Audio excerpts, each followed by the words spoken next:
Hope everybody's well. Welcome in, Screamers. I am the old man screaming at screens here with you tonight to talk about The Odyssey, which I saw today. And I'm excited to bring just a couple of thoughts, a couple of ideas to the table and just kind of share, my feelings about the movie and maybe give you guys hopefully I will leave this spoiler free. Now, if you've read the Iliad, well then there's no spoilers, I guess, if you know the story and all that.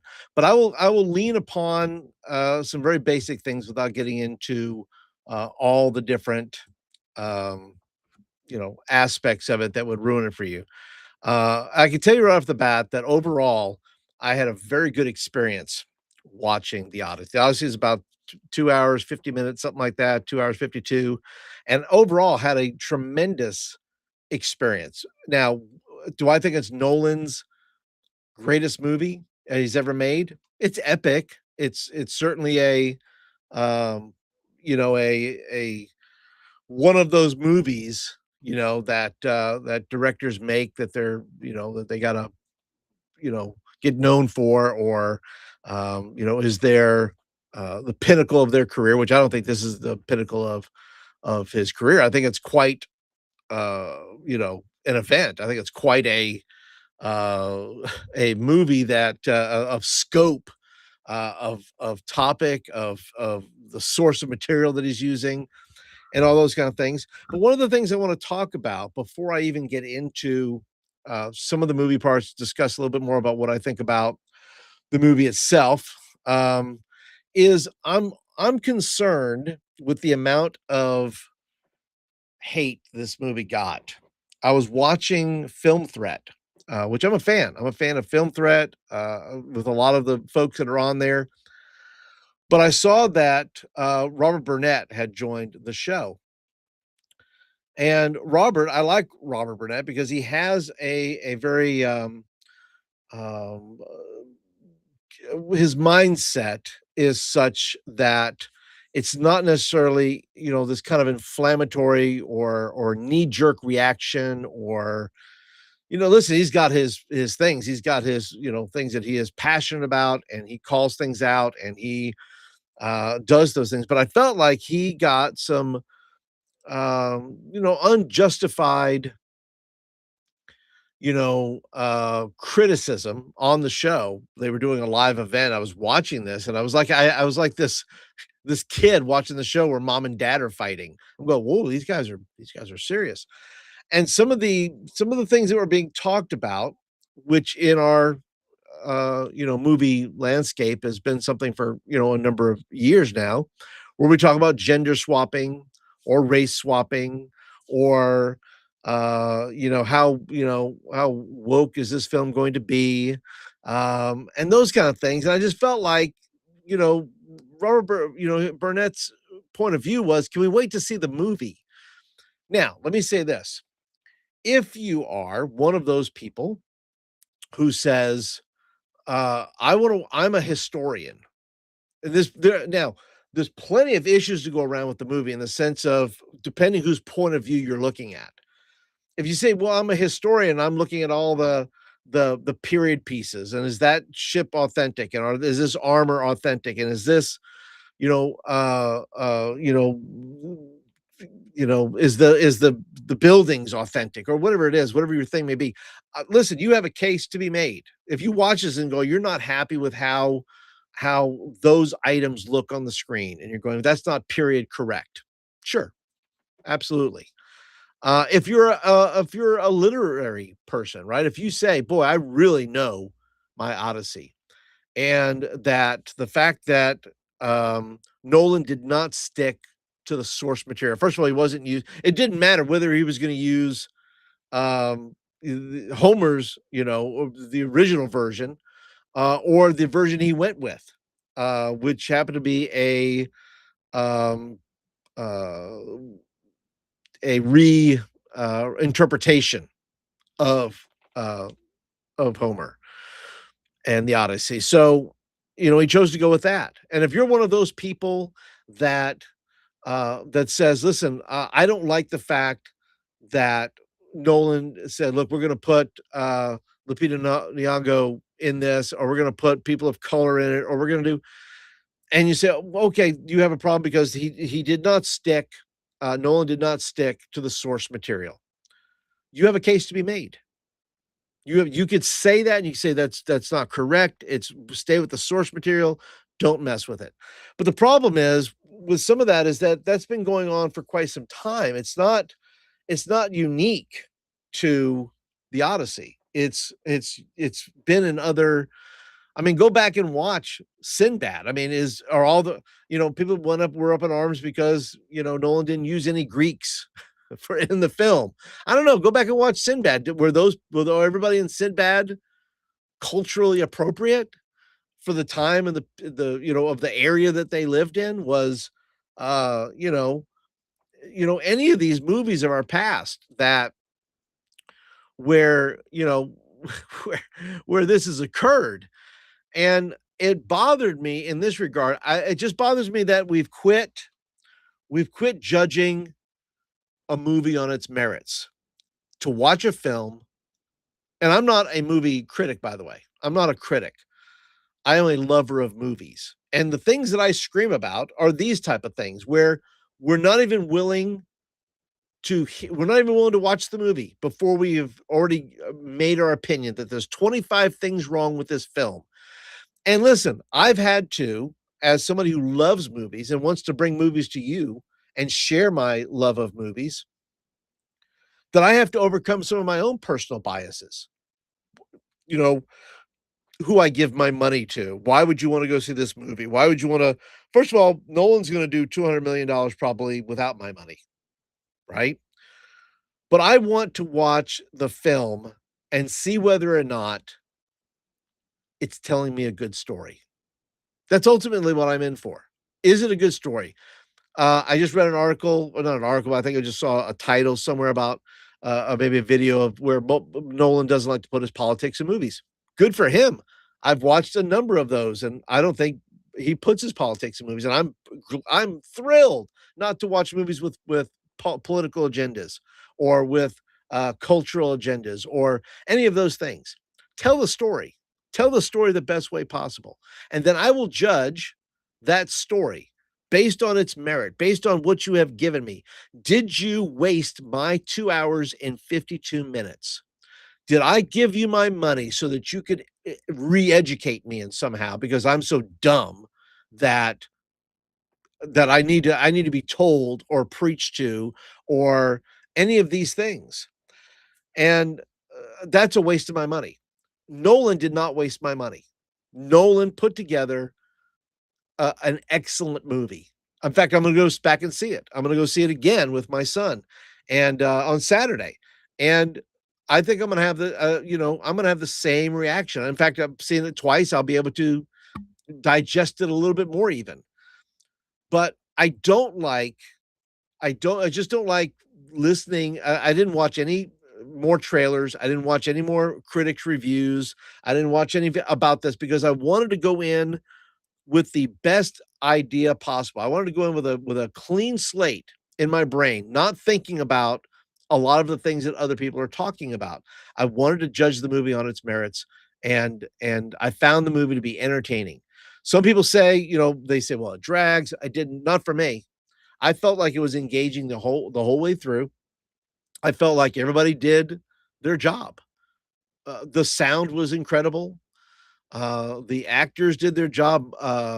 Tom Holland did an awesome job. I think he's you know underappreciated. I think in the sense that he's they're that he's in this epic movie and that he's in the shadow of Matt Damon.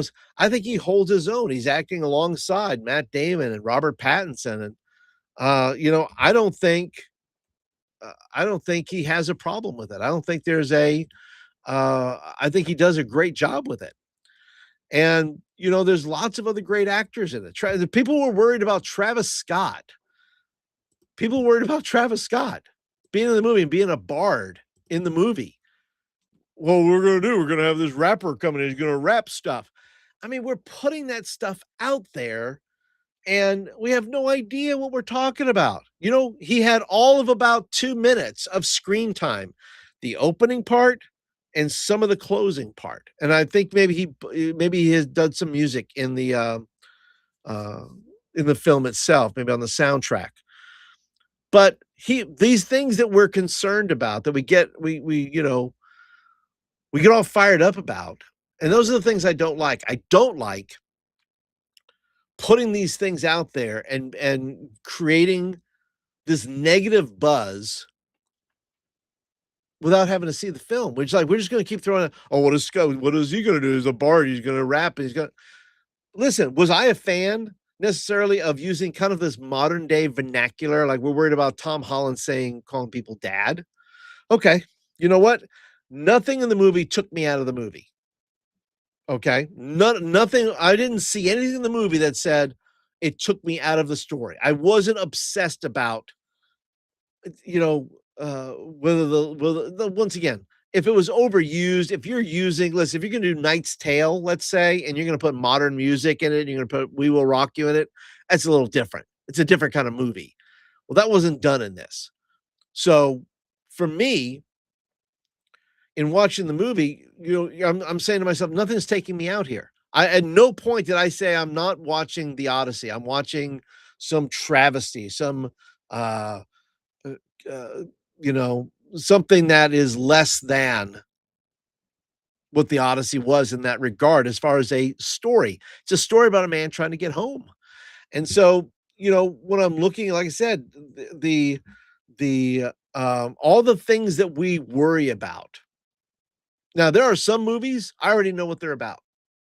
One battle after another. I know what that's about. I see the trailer. I see the roles that Penn is playing. I see the roles that DiCaprio is playing, and I kind of know what this movie's about already. It's politically infused already, and those are the movies I don't want to see. Now I know that's movies that a lot of people love. They love to go see those things. I am not one of those people because I already know what's there. I already know that there's some sort of re-education happening here, that we're reframing things. That it's we're where good guys and bad guys, are reframed somehow, right? And so for me, in watching this, I didn't feel that way. I didn't feel I was preached to. I didn't feel like I was, you know, I think they, the parts there where they, having not read once again the Odyssey, I don't know what Odysseus was going through, but yeah, could he have had these moments of war and these moments of things that he's going through? And I think they're adequately portrayed in the script and the screenplay, and in how Matt Damon delivers it. I don't feel it was over the top. I didn't feel it was inappropriate. I didn't feel it was wrong for the period. I think it was telling a very honest story. And I think I think we should get back to judging things on its merit, unless you already know this movie here did not set off those bells and alarms that something like One Battle After Another did. And I kind of know, like I said, I kind of know what that is. In watching this, though, I didn't get that. I didn't get those feelings at all. And for that, I am grateful. Anne Hathaway as Penelope, as Odysseus' wife. I think she did a great job. Charlize Theron as what was her name in the movie? Calypso did a great job. I think they just handled the movie well. I think it's a movie worth seeing. Obviously, it's worth seeing twice because I'm going to go back and see it. The scenes, the battle scenes where they're fighting, the monsters that are in here, the Cyclops, the big, large armored guy, which armored guys, I'm not familiar with their name.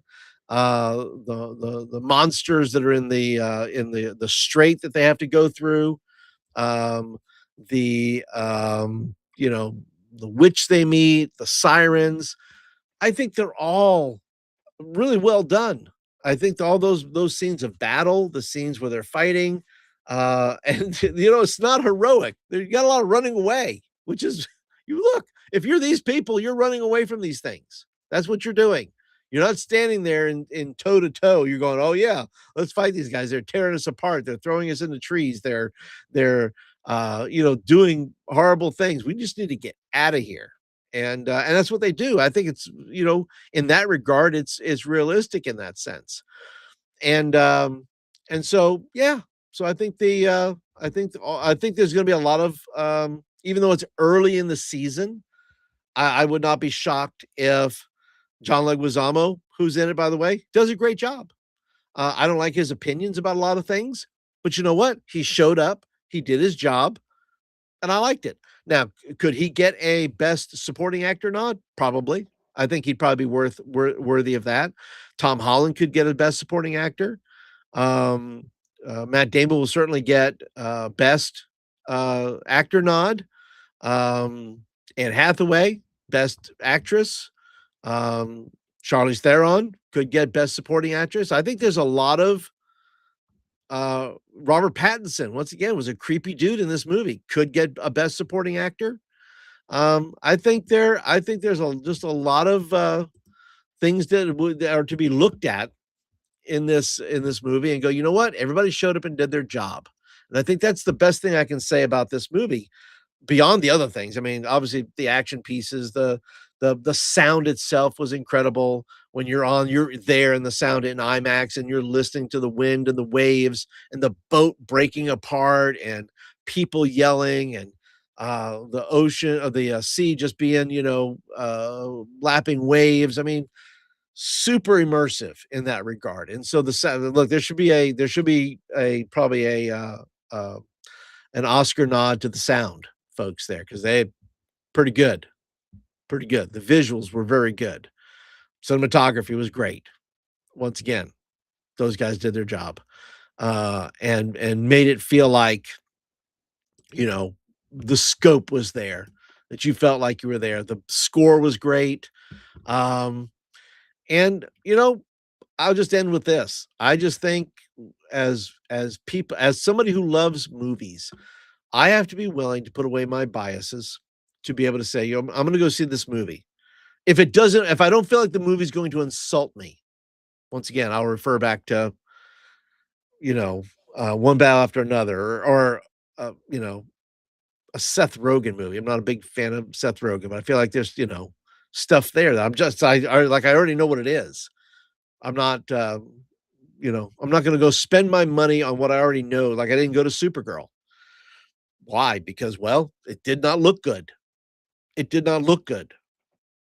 It didn't look like it had anything. It didn't look I don't wanna see my superheroes just, these crashed out drunks. That not my kind of movie. That's not the movie I wanna see.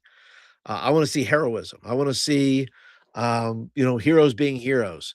I don't wanna it's okay if the movie's like this where Odysseus is played as a very complex man who has to make choices and decisions for his men and in keeping in mind that fate is always at work there and the gods are at work and he has to maneuver all of those things. I like that. That's a good complication to have a complexity to it. That's good to sit in for a little bit. But things that are just outward, that are just like in your face, um, trying to re-educate me somehow, or do things like that. I'm not interested in those things. What I am interested in is good movies and good stories.